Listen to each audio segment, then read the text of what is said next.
Hey guys, and welcome back to another episode of Dark Souls. Last episode, we began going through the Tomb of the Giants. And yeah, it's been rough. It's been rough, but we're here.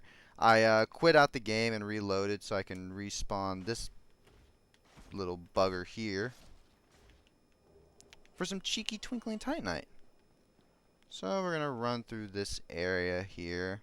This place actually isn't as dark as the beginning of the area, so you don't need the sunlight maggot or the skull lantern, but if you want to wear it, I just wear it because, you know, fashion souls. Oh god. We're gonna run past these two. I don't want to deal with you.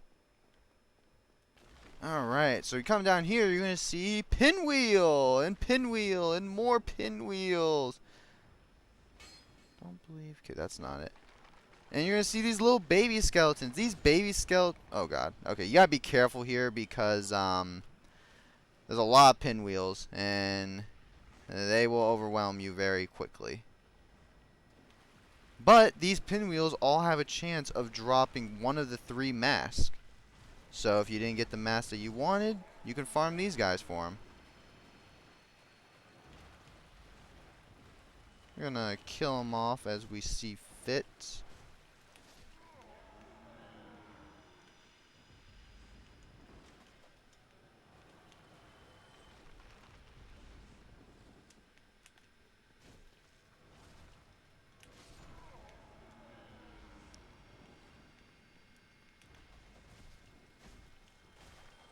Just trying to be strategic about my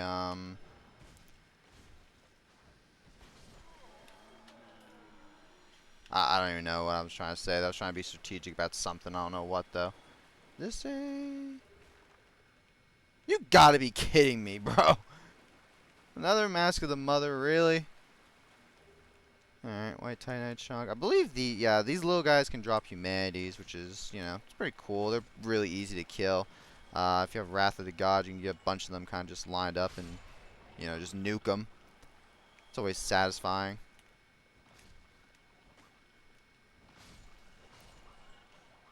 Which kind of makes all these, I still prefer the rat method, the rats at the beginning of the game, but makes all the humanities you need for all the covenants, because there's a lot of covenants. You need a lot of humanities. Oh, yay, hiccups again. You need a lot of humanities for all the covenant rewards. So you're going to go down here, and you're going to continue on this way, and you're going to get a white titanite slab. That is to max out your divine weaponry.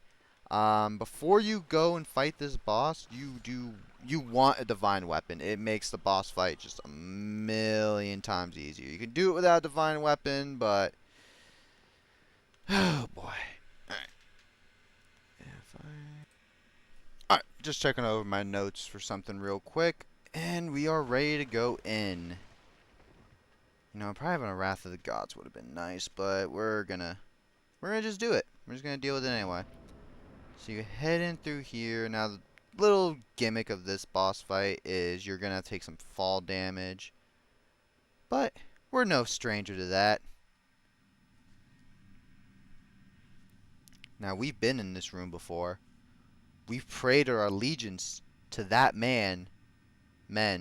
thing, whatever you want to call it. That thing over there. We've pledged our allegiance to it. But now we come as a challenger.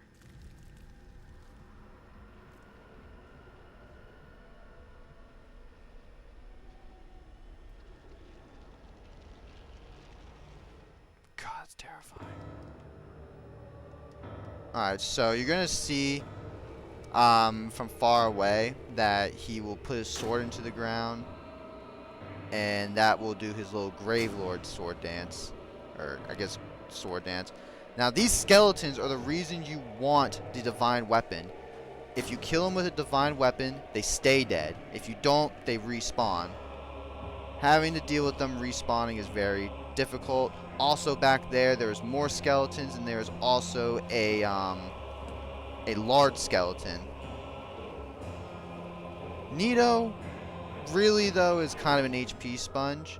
He'll do a lot of AoEs, but you can actually block him pretty decently well, and I recommend you do it that way because you want to fight him in this this half of the room here.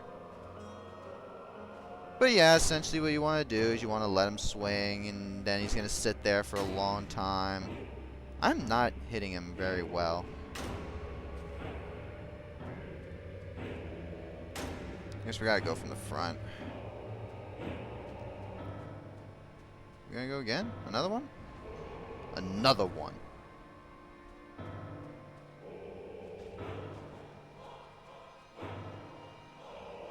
Another one? Alright, I guess we're just gonna spam your AoE. It's fine. I'll keep on blocking it. If you can find a weapon with a good magic resistance... Oh. That is his grab. I believe that's his grab. You don't want to get grabbed by that. Trust me. The last thing I'd want to do in my life is get grabbed by a bunch of bones.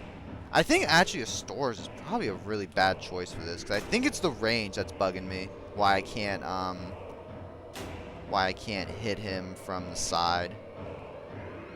Also, I'm doing like I'm doing like no damage. But as you can see, this boss fight really is more of a challenge of attrition if you have the if you have a divine weapon. If you do not have a divine weapon, as you can see, those skeletons would be spawning over and over and over and over and over again. So having divine weapons definitely makes this easy mode. Having a straight sword is basically Nito's kryptonite in a way. In a way, as you can see, this is doing very little damage, but we really haven't been at a risk to die yet. Our biggest risk of dying was when we first got in this room and took the fall damage. And kind of got wrecked by the sword at the very beginning. Let's go do it back to back. And we come back to back.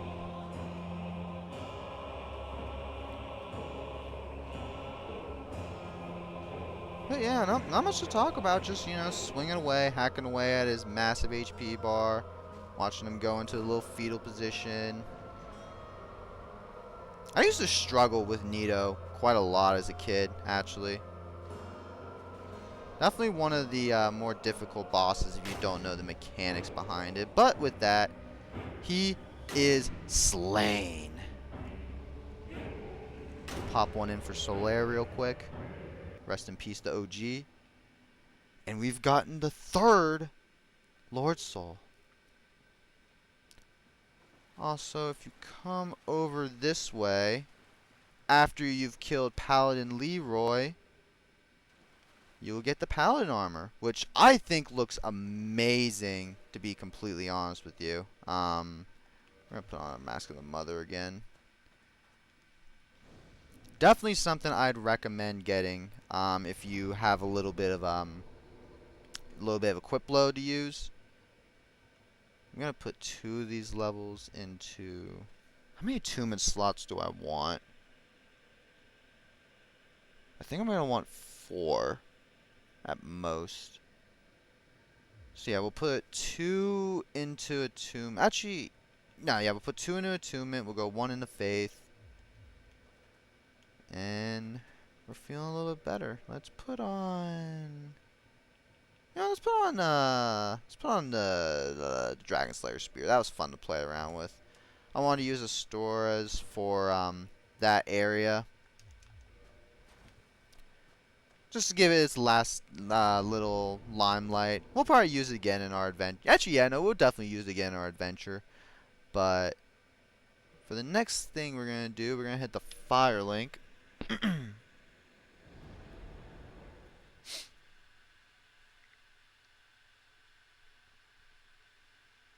And we are definitely just kind of breezing. Well, I wouldn't say breezing. We've died a lot. I think I've been doing the recording straight, and I started at Lost Izalith, and I went through that whole area, and I just went through that area. I think I died like 20 times today.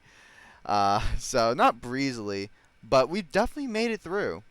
And after defeating Nito, our friend Patches is here. Yay, friendship. Hey, Patches. Oh, we meet again. How many of you are there? You've come at the perfect time. I'm done with the looting.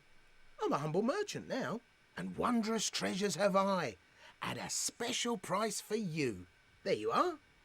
Have a nice look at them. Oh, relax. No more funny business out of me, my friend. So, keeping Patches alive, you get the Jester, and you also get him as a merchant. He sells one Eye of Death. He sells a couple of other useful trinkets. Very expensive humanity. Everything's expensive. He's a ripoff. Sells some miracles. Sells a couple of weaponries. The Crescent Axe is actually the weapon he uses. Pretty cool axe. Is that intelligence? No, it's faith. Huh. That's a little strange. Anyway, um, he also sells all three of the masks, which is crazy. He also sells the cleric armor, but he also sells the canvas talisman, which is the best talisman I think in the game for faith users. We're gonna definitely pick one of those up. Right. Good, don't you? Good stuff, eh? Yes, mate. Um, we're gonna pop another one of these souls. Now, the mask I Well, we want, chop. it's so, there's so much memories behind each of these three masks. The Mask of the Father, the Giant Dad build. Every Dark Souls veteran knows what the Giant Dad build is, and every Dark Souls veteran has probably made a Giant Dad build because it's just it's the most iconic build. The Mask of the Child will do or increase your stamina recovery. This is actually the first mask I got, and I made the builds I used to make with this mask. Full Elite Knight armor with the Mask of the Child. And you know, I want to relive How that. is it? Don't forget. Thank you, Patches. We are going to relive that childhood. We are going to be using... Oh my... Wait, I lose that much HP?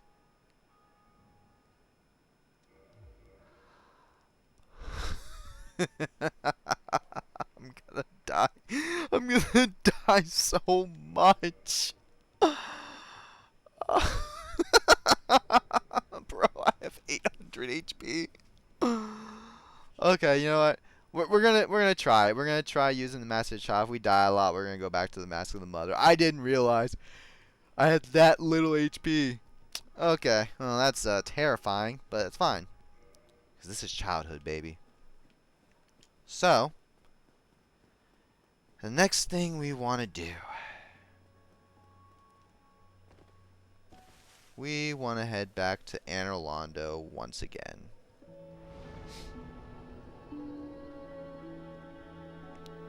Preferably to the Chamber of the Princess.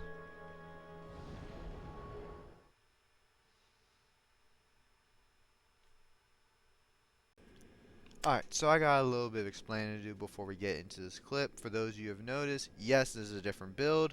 Where's Chuck, you may ask? Well, what happened is when I was recording this clip, the frame rate went to absolute hell to the point it wasn't even salvageable. So I hopped on this build real quick. I tried to recreate the scene to try and make it look presentable. My bad on this. I will do better, I promise. So, the Solaire incident still weighs heavy on my mind. And I knew we pledged our allegiance to the Akatsuki and Kaith and everything and said we were going to go forward with the Age of Darkness. But I wasn't 100% on board with that. I didn't like completely how that sounded.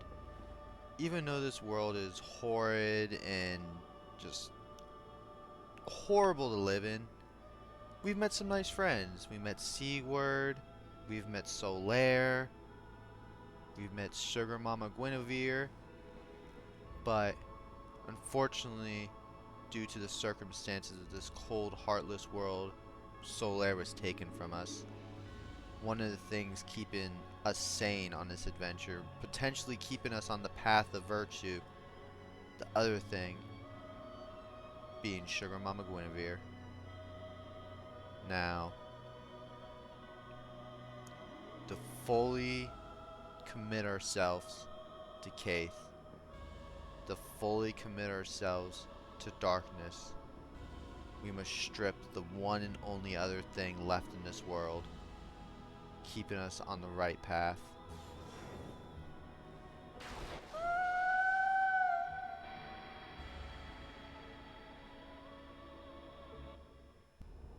Thou that tarnisheth the Godmother's image, I am Gwyndolin. And thy transgression shall not go unpunished. Thou shalt perish in the twilight of Anor Londo.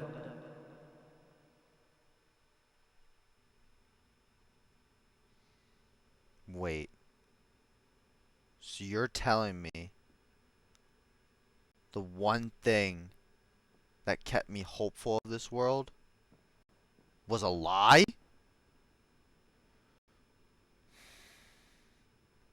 Gwendolyn must pay. Killing Guinevere or attacking Guinevere will send Anor Londo into darkness. This place has been a lie this whole time. This fabled, beautiful city that we thought was just the escape that we needed has been a lie this entire time.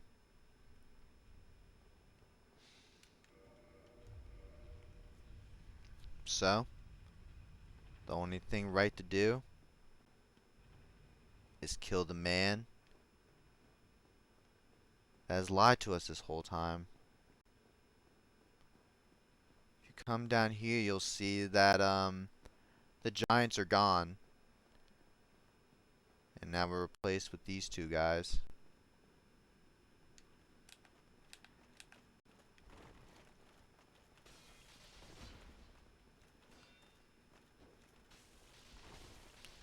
God, the spear is so good for outspacing. Like, I remember using to fight people in PvP with spears, and I would get wrecked a lot of times. Like, sometimes I would do good, but a lot of times I would just get wrecked. And I see why. Like, this is easy mode. Like, you're so far away.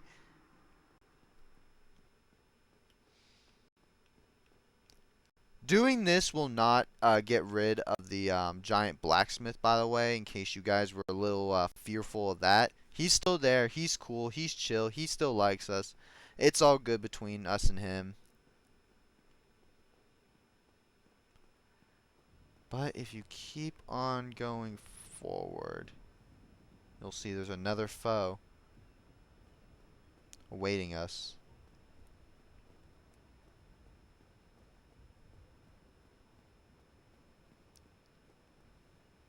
The Firekeeper. So,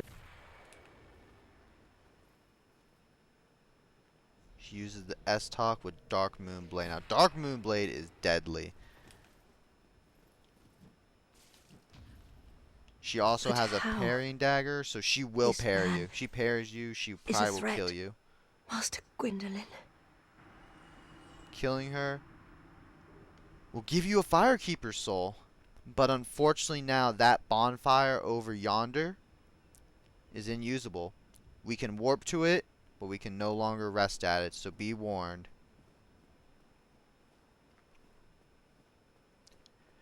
So, where is Gwendolyn? Well, do you guys remember the voice that was talking to us when we were trying to join the Dark Moon Covenant? Or were joining the Dark Moon Covenant? That is Gwendolyn. I think it's time to go pay him a visit.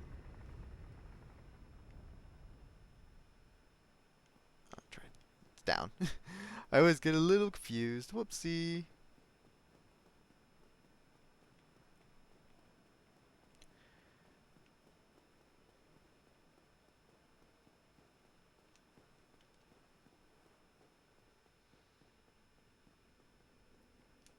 Alright, what do we want for this? I think...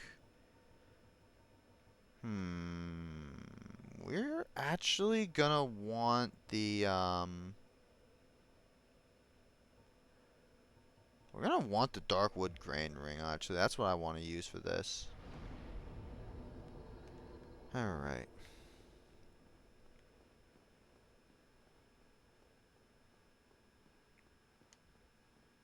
Let's head down. Also, doing this will permanently boot you out of the Dark Moon Covenant. So if you are using Dark Moon Blade or want to use Dark Moon Blade, do not do this.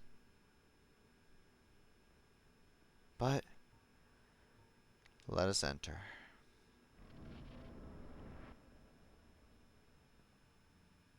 Heretic. First thou offendeth the Godmother, and now thou see fit to trample upon the tomb of the great Lord. I am the Dark Sun, Gwyndolin. Let the atonement for thy felonies commenceth.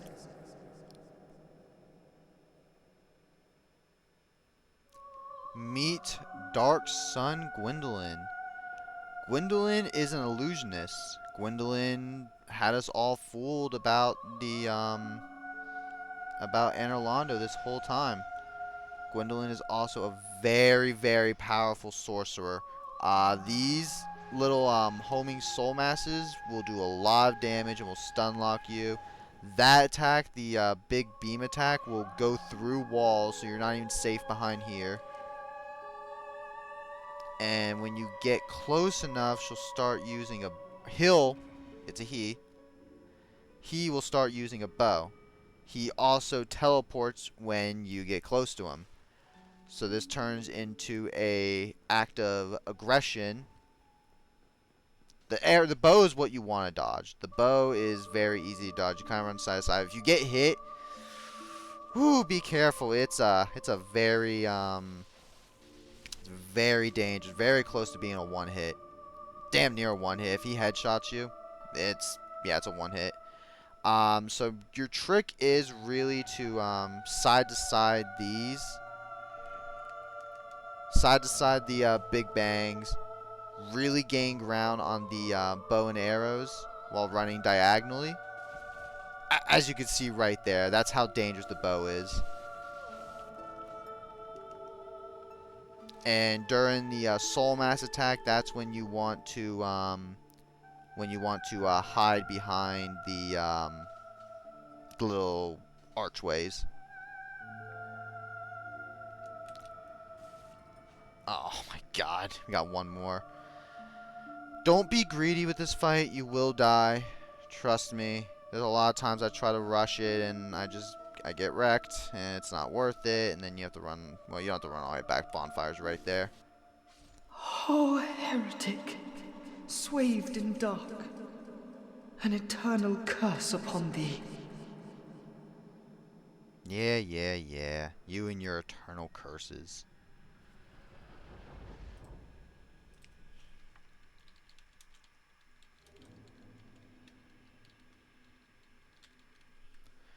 So, defeating Gwyndolin will not restore Anor Londo to how it is. This is actually the realistic version of Anor Londo. It's a depressed city, just like everything else in this game. But you will also get the soul of Gwyndolin. This can be used to upgrade a bow into the Dark Moon bow, or a catalyst into the Tin Dark Moon catalyst. Dark Moon bow, I think, is actually one of the cooler looking bows in the game. Now, there is a reason why we came here. It's not one of those two items. It is what lies in the tomb that he was guarding. And yes, it's a he. There's a lot of, well, not conspiracy because it's been proven. There's a lot of talk of, oh, it's a she, it's a he. It's a he, trust me. In here, you get the Miracle Sunlight Blade. You will also get nothing. Sunlight Blade is what we came here for. Sunlight Blade is a very powerful buff miracle used for faith users. You can also get the brass armor, which is the armor set the Firekeeper was using. Let us Homer Bone.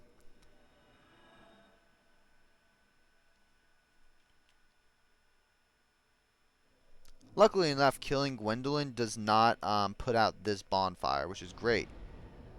And, luckily enough, killing Gwyndolin gets us to just enough faith, 30, to use our new miracle.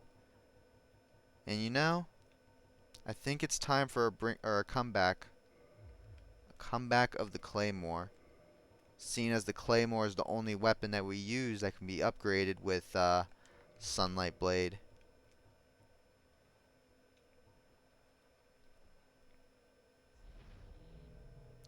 This spell changed everything for me. I fell in love with Faith builds when I started using Sunlight Blade. Yes, you can use Crystal Magic Weapon, the magic version of this, but just look how beautiful this is. There's whole YouTube channels based around this miracle. This miracle is iconic to the Soul series. And you know, I think receiving it is a good ending spot for today. So, in this episode of Dark Souls, we not only defeated Nito, but we defeated Gwendolyn too, receiving the third of 4 souls and the final piece to the puzzle of this build. We are going to continue to be getting stronger, but now we have a wide variety of weapons to use between short swords, long swords, and spears. We have magic such as spears, a expulse of force. I don't even know how to explain this spell. It's universal push from Naruto, and now we have the buff needed to make our weapon the absolute cannon that we needed. Next episode, we have one lord to beat. We have to go find Seath. He's to the north of Anor Londo, so we'll be starting at that bonfire that is now unusable, so to say. My name is Ricky, and I hope you guys enjoyed.